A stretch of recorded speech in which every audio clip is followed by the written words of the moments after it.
Galera, aqui hoje eu vou ensinar pra vocês a mágica dos 4 valetes. Eles são os 4 valetes assaltantes. Bom, tem 4 valetes e um monte de baralho. Pego esses 4 valetes e eu ponho no meio, em cima do baralho. E eles foram assaltar um banco, ou seja, o primeiro valete foi no meio do baralho. O outro foi lá, mais ou menos mais embaixo.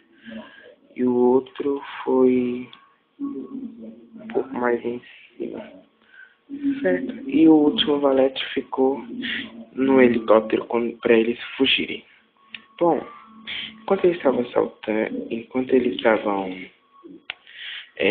assaltando, pegando os pertences das pessoas, roubando dinheiro, a polícia chegou.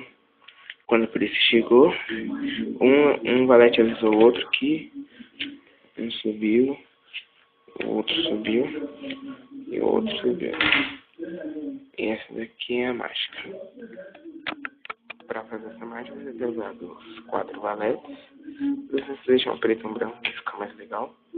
E 3 cartas aleatoriamente. 3 cartas aleatórias.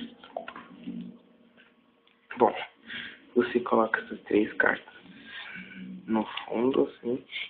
Fiquem 3 cartas em cima e 4 valetes embaixo. Ou seja, 3 cartas ficam em cima e os valetes embaixo.